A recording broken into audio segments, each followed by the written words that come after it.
The thought of India to Swami Vivekananda was like the air he breathed. Swami Vivekananda meditated on that rock on 25th, 26th, 27th of December 1892. And at that rock, he found the mission of his life, the purpose of his life. So Swami Vivekananda एक positivity का, discipline का, करेज का एक synonym है. Rabindranath Tagore, the great Nobel Prize winner, he puts it very well. He says, if you want to know India, read Swami Vivekananda.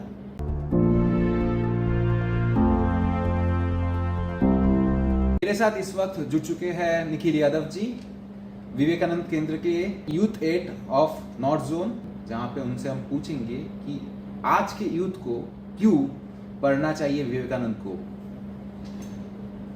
देखिए, Swami Vivekananda, the great yogi of 19th century, वो निर्भीक, निडर, ओजस्वी, तेजस्वी, वीरवान, पुरुषवान सन्यासी, जिन्होंने सिर्फ और सिर्फ भारत में ही नहीं बल्कि पश्चिम के भी भूभाग के बड़े तबके पर, जिसमें मुख्यतः America, England, Germany, Switzerland, France, Constantinople, Egypt तक भारतीय संस्कृति का, जिसमें योग, वेदांत, इसका लंबा प्रचार प्रसार किया.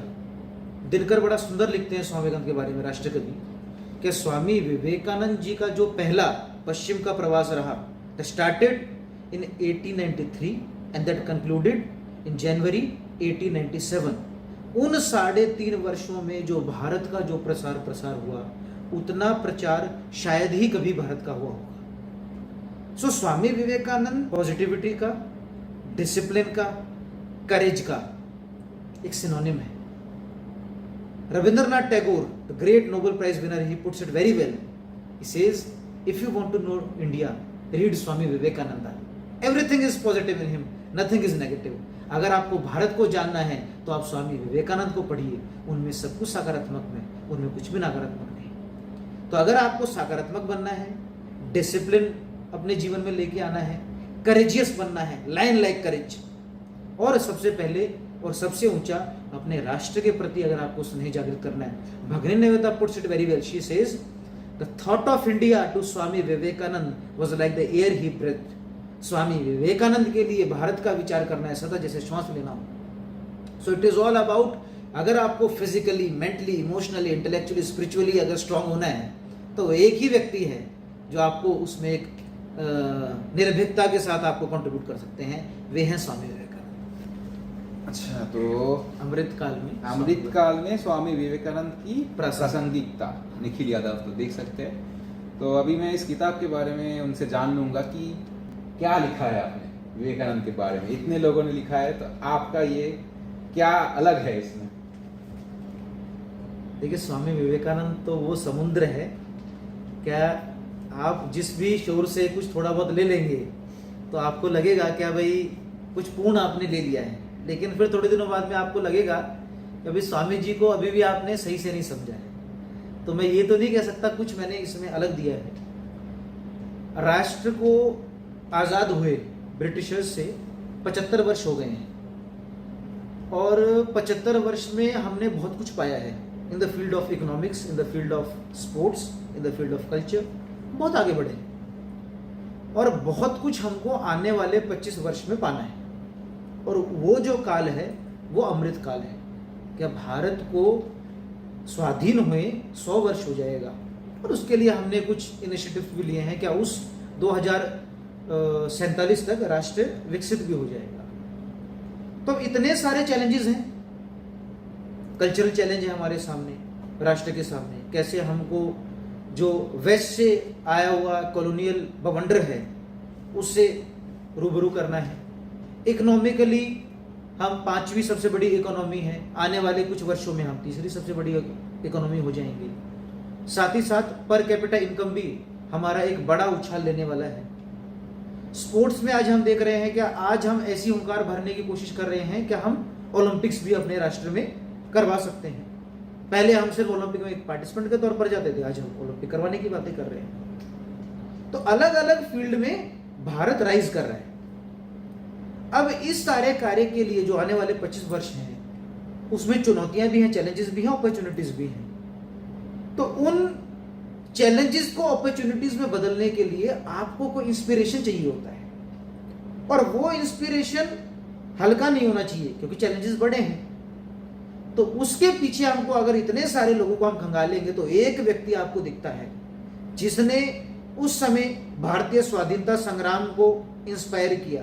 Subhash Chandra Bose says Swami Vivekananda was the spiritual father of the modern nationalist movement. तो चाहे वो सुभाष बाबू हो, नेताजी सुभाष चंद्र बोस हो, चाहे वो पंडित नेहरू हो, चाहे वो गांधी जी हो, चाहे वो चक्रवर्ती राजगोपालाचारी हो, चाहे वो इंडिपेंडेंट इंडिया में एपीजे अब्दुल कलाम जी हो, कोई भी व्यक्ति, चाहे सर्वपल्ली राधाकृष्णन जी हो, या किसी भी व्यक्ति को आप लेंगे जिन्होंने अपनी लाइफ में अच्छा किया है, उनके पीछे इंस्पिरेशन के तौर पर अगर कोई चट्टान की तरह खड़ा था, वे हैं Swami Vivekananda. Even Baba Saheb Ambedkar puts it very well, he says the greatest Indian produced in the last few centuries is Swami Vivekananda. Obscurities to the believes, ये एक चैप्टर है, रेनेसेंस ऑफ नेहरू एज पुस्तक है एमओ मथाई की, उसमें आप ये देख सकते हैं। तो मैं एक सीक्रेट रिवील करने जा रहा हूँ। तो उनका एक 5 दिन में एक नया किताब आने वाला है, विवेकानंद का जो रिफ्लेक्शन का था गांधी जी के ऊपर, उसके बारे में। तो बोलिए उस किताब के बारे में, आने वाली किताब के बारे में। देखिए, गांधी जी ने बहुत सारे लोगों को प्रेरित किया, Gandhi is what Gandhi is. लेकिन जब मैंने गांधी जी के 98 कलेक्टेड वॉल्यूम्स जो ऑनलाइन अवेलेबल है, 98 कलेक्टेड वॉल्यूम्स, एक एक वॉल्यूम 500 से 700 पेजेस का है, ऑनलाइन अवेलेबल है, जब मैं उनको खंगालने लगा तब मुझे पता लगा कि गांधी जी स्वामी विवेकानंद से प्रेरणा ले रहे हैं। इवन गांधी जी को अपने कुछ बातें प्रखरता से बोलने के लिए, बताने के लिए स्वामी जी के एग्जाम्पल वो दे रहे हैं। गांधी जी अपने जीवन में 2 बार स्वामी जी से मिलना चाहते थे, वो मिल नहीं पाए। पहली बार उन्होंने साउथ अफ्रीका में स्वामी जी को बुलाने की कोशिश करी कि स्वामी जी यहाँ पर आए, लेकिन स्वामी जी वहां पर नहीं जा पाए। स्वामी जी अपने गुरु भाई को भी बोला वहां पे जा सकते हैं, साउथ अफ्रीका में। दूसरा, गांधी जी पैदल 1901 में बेलूर मठ गए, और ये गांधी जी की जो पुस्तक है मेरे सत्य के साथ प्रयोग, माय एक्सपेरिमेंट ऑफ ट्रुथ, उसमें एक हेडिंग है अ मंथ विद गोखले, उसके नीचे इसका वर्णन है कि गांधी जी लिखते हैं कि मैं पैदल ही चला गया था बेलूर मठ स्वामी विवेकानंद से मिलने के लिए। स्वामी विवेकानंद उस समय अस्वस्थ थे, he was not well, so I could not meet the Swami Vivekananda. लेकिन बाद में गांधी जी मठ जाते हैं 1921 में, और हिंदी में भाषण देते हुए कहते हैं कि मैं भारत से स्नेह पहले से ही करता था, लेकिन स्वामी विवेकानंद का साहित्य पढ़कर मेरा भारत से स्नेह हजारों गुना और बढ़ गया। तो गांधी जी की बात जब हुई तब नेताजी की बात कैसे छोड़ दूं? नेताजी के बारे में कुछ बताइए, नेताजी का क्या मानना था विवेकानंद के बारे में? नेताजी सुभाष चंद्र बोस की 2 विशेष पुस्तकें हैं। पहली, the Indian Pilgrim and unfinished autobiography, दूसरा द स्ट्रगल फॉर इंडिया। ये 2 पार्ट्स में। सुभाष बाबू उसमें लिखते हैं कि 15 वर्ष की उम्र में वो एक अंधकार से जूझ रहे थे और उनको एक क्लैरिटी नहीं थी। हमें भी लाइफ में एक क्लैरिटी नहीं होती, 15, 16, 20, 25, even at the age of 30, 35 में भी आजकल एक क्लैरिटी नहीं होती कि मैं लाइफ में करूं क्या, मेरी लाइफ का पर्पस क्या है, एम क्या है। नौकरी पाना नहीं था। सुभाष चंद्र बोस, वो सुभाष चंद्र बोस जो 21-22 वर्ष की उम्र में तो आईसीएस क्लियर कर देते हैं। तो सुभाष बाबू को जब स्वामी विवेकानंद का साहित्य अपने पड़ोस के घर में मिला, कोलंबो टू अल्मोड़ा के लेक्चर जो उनके मिले, और फिर वहां से उन्होंने स्वामी जी को पढ़ना शुरू किया, और फिर उनको पता लगा आत्मन मोक्ष जगत हिताय च। उनको अपनी लाइफ का क्लैरिटी मिला, क्या जगत का हित करना है, अपनी मुक्ति के लिए मैं जगत का हित करूंगा। He was very clear, selfless act. Yes, क्या मैं कार्य करूंगा लेकिन अपनी मुक्ति के लिए, समाज के उत्थान के लिए कार्य करते हुए ही अपनी मुक्ति हो सकती है। अपना इंडिविजुअल गेन करने से अपनी मुक्ति नहीं हो सकती। जो स्वामी जी कह के गए थे कि serve man is to serve God, नर सेवा ही नारायण सेवा, worship the man as God, Shiva भावे जीव सेवा, श्री रामकृष्ण परमहंस जी ने जो कहा। तो इस कार्य के लिए सुभाष चंद्र बोस जी उतरे, और उसी पुस्तक में वो कहते हैं क्या, Swami Vivekananda tries to infuse into the new generation a sense of pride in India's past, a faith in India's future and a spirit of self-confidence, self-respect and self-dignity।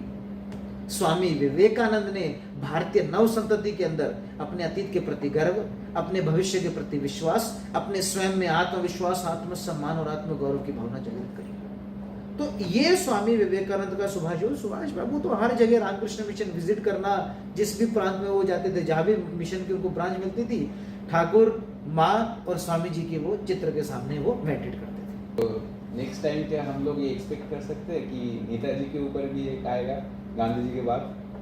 Yes, क्यों नहीं, मैंने कुछ आर्टिकल्स लिखे हैं। और लेकिन मैं ये बात आपको बताना चाहता हूँ, नेताजी के ऊपर काफी काम हुआ है। हाँ, रामकृष्ण मिशन जो अपने दिल्ली में भी रामकृष्ण मिशन जो सेंटर है, आर के आश्रम मेट्रो स्टेशन के नीचे उतर के ही आप जाइए तो स्टेशन का नाम ही तो आर के। यस, तो वो स्वामी जी की खुद की संस्था है, उनके पास छोटी बुकलेट्स भी हैं। और अभी मैंने लेटेस्ट 1 महीने पहले देखा कि 2 बड़ी वॉल्यूम्स आई हैं अच्छा। और फुल फ्लेज वॉल्यूम्स है, अराउंड मेरे हिसाब से वो 500-600 पेजेस की होंगी 2 वॉल्यूम्स में, कि नेताजी के जीवन पर क्या प्रत्यक्ष प्रभाव रहा। लेकिन गांधी जी पे ऐसा कोई काम नहीं था। एक आर्टिकल था जो कि 1000-1200 वर्ड्स का था सिर्फ। तो ये पहला एक ऐसा रिसर्च हाँ, रहेगा। जैसे मैंने भी कभी पढ़ा नहीं था गांधी जी Yes. के बारे में उतना। मैंने जो इंडियन पिलग्रिमेज है नेताजी का वो पढ़ा था। उसमें देखा था कि जो 15 ईयर के जो उनका दौरा था उस समय उनके साथ क्या Yes. हो रहा था, तो उन्होंने लिखा था। हाँ, बात तो सही। तो फिर हम एक्सपेक्ट तो कर सकते हैं कि छोटा तो आएगा नेताजी के बारे में। हाँ, बिल्कुल बिल्कुल, नेताजी को तो और अलग परिप्रेक्ष्य से, युवाओं के परिप्रेक्ष्य में हाँ। ऐसा एक पुस्तक हमारा इच्छा है आने वाले समय में हम लोग निकालें। कल मैं एक किताब पढ़ रहा था, वहाँ पे एक पूरा मतलब वॉल्यूम है, एक छोटा सा सब कुछ है विवेकानंद के बारे में। तो वहाँ पे इंदिरा गांधी के बारे में भी था कि वो भी इन्फ्लुएंस थे। वो कह रहे थे कि मेरा फैमिली का जो उनके पिताजी है वो सभी लोग इससे इन्फ्लुएंस थे और दैनिक कार्य में उनको हम फॉलो करते हैं। एकनाथ जी जो राष्ट्रीय स्वयंसेवक संघ के प्रचारक रहे और जनरल सेक्रेटरी तक के दायित्व पे रहे, सरकारीबाजी के दायित्व पे। और Eknath ji who is the founder of Vivekananda Kendra and Vivekananda rock memorial okay. That is based in Kanyakumari. Swami Vivekananda meditated on that rock on 25th, 26th, 27th of December 1892, and at that rock he found the mission of his life, the purpose of his life. Eknath ji ने वहां पर स्मारक बनाया। परम पूजनीय Guru ji who is the second chief of Rashtriya Swayamsevak संघ, परम पूजनीय सरसंचालक जी गुरु गोलवलकर जी, गुरु जी के कहने पर एकनाथ जी वहां पर उन्होंने वो कार्य शुरू किया। और उस के इनॉग्रेशन पे Swami Ranganathananda Maharaj was the president of Ramakrishna Mission, उनके सहयोग से इंदिरा गांधी जी आए।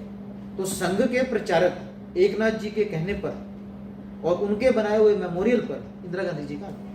तो स्वामी विवेकानंद एक ऐसा व्यक्तित्व है जिसने across ideologies, across party line उन्होंने भारतीयों की, उन्होंने संस्कृति के लिए काम किया, व्यक्तिगत कोई काम किया नहीं, उन्होंने इसलिए सबको इंस्पायर किया। और अगर कोई स्वामी विवेकानंद के अंदर भी कोई नेगेटिविटी देख सकता है तो एपीजे अब्दुल कलाम में भी कोई नेगेटिविटी देख सकता है, तो फिर उस व्यक्ति को आत्मचिंतन करने की जरूरत है।